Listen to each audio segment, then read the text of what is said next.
ताज्या बातम्यांसाठी महान करेला सबस्क्राइब करा आणि बेल आयकॉनला क्लिक करा। काँग्रेसच्या मशाल यात्रेला मतदान देणार नाहीत असे महसूल मंत्री चंद्रशेखर बावनकुळे यांनी सांगितलं। पाहूया ते काय म्हणतात।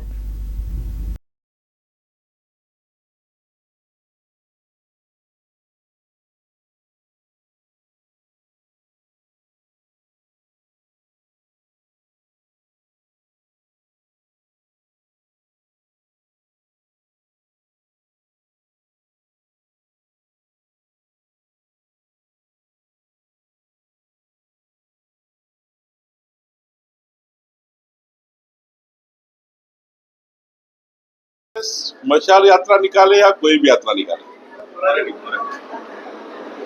काँग्रेस मशाल यात्रा काढतायत। त्यांना त्यांची यात्रा लखलाभ आहे। त्यांना असं वाटतंय की लोकसभेच्या वेळी ज्या पद्धतीने खोटारडेपणा करून मोदीजींच्या नावाने मोदीजी संविधान बदलणार आहे, मोदीजीला मत देऊ नका असं लोकसभेत सांगितलं। मोदीजी आदिवासीचं आरक्षण काढणार आहे असं लोकांना खोटं बोलले। मोदीजी मागासवर्गीयांचा त्या ठिकाणी संविधान बदलणार आहे हे खोटं बोलले। मोदीजी बद्दल प्रचंड निगेटिव्हिटी तयार करण्याचं काम काँग्रेस पार्टीने लोकसभेत केलं। त्यांना यश मिळालं। एक आमच्या विरुद्ध तुफान आणण्याचा प्रयत्न केला विरोधकांनी, त्यात ते सक्सेस झाले। त्यांना 31 लोकसभा जिंकता आल्या, पण मात्र 4 महिन्यातच जनतेला, महाराष्ट्र जनतेला कळलं की काँग्रेस पार्टी झूठ आहे, फरेब आहे। काँग्रेस पार्टी ही बेईमान आहे। काँग्रेस पार्टीचा तेव्हा जे मोदींच्या वेळी, जेव्हा मतदानाच्या वेळी जे बोललं होतं ते खोटं निघालं। मोदीजींनी संविधानाला नतमस्तक होऊन विकसित भारताचा संकल्प केला। मोदीजींनी संविधान हे सर्वोच्च आहे सांगितलं, आणि त्यामुळं आदिवासी समाजाच्या बद्दल जो खोटं सांगितलं होतं ते आदिवासी समाजाला खोटं वाटलं की आता काँग्रेस पार्टी आमच्याशी खोटं बोलली आहे।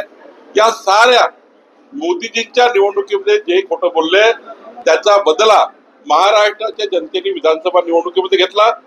विधानसभा निवडणुकीमध्ये काँग्रेस पार्टीला 33 लाख मतं काँग्रेस पार्टी आणि महाविकास आघाडीचे कमी झाले, आणि भाजपा महायुतीचे मतं 69 लाखांनी वाढले। 3 करोड 17 लाख मतं मिळाले, कारण लोकांनी झूठचा बदला घेतला। लोकांनी मोदीजींच्या विरुद्ध जे खोटं नरेटिव्ह पसरलं त्याचा बदला घेतला आणि विकासाला मतदान केलं। जनतेला हे माहीत झालं की एकीकडे मोदीजी प्रधानमंत्री झाले आहेत आणि दुसरीकडे महाराष्ट्रामध्ये जर महायुतीचं सरकार आलं, देवेंद्रजी मुख्यमंत्री झाले, तर डबल इंजिन सरकार या महाराष्ट्राचं भलं करेल, या महाराष्ट्राला विकसित महाराष्ट्र करेल। म्हणूनच जनतेने आम्हाला मतदान केलं, म्हणूनच आम्ही या ठिकाणी पुढे गेलो आहे। आणि आता राहिलं पुढचं, आता जनता ही विकासावर मतदान करणार आहे। काँग्रेसच्या खोटारड्या मशाल यात्रेवर मतदान करणार नाही। हे खोटारडे किती घरोघरी फिरले यांचं काही होणार नाही, कारण SC ST OBC 18 पगड जाती, आणि आता तर माननीय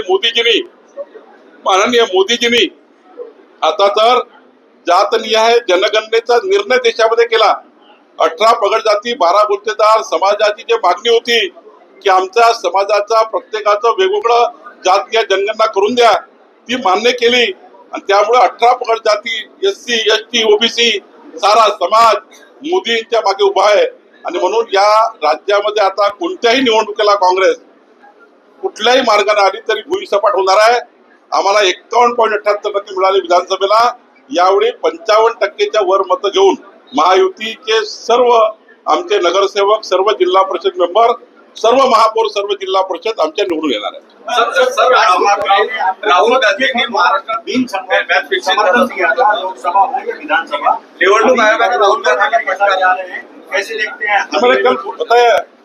कल बता दिया सर, राहुल गांधीला निवडणूक आयोगाने फटकारला, कारण त्यांनी म्हटलं की महाराष्ट्राच्या निवडणुकांमध्ये फिक्सिंग झालं आहे।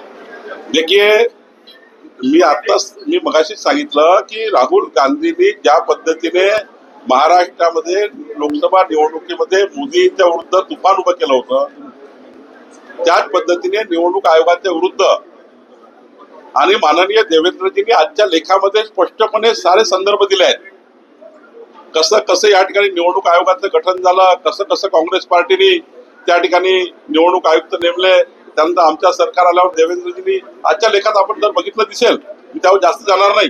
पण आता ते पुन्हा येणाऱ्या निवडणुका डोळ्यासमोर ठेवून ते या ठिकाणी हा प्रयत्न करतात आहे. मला वाटतं यात काही होणार नाही, याच्यात काही तथ्य नाही. पण सामाजिक न्याय विभागाचा निधी वळवल्याचं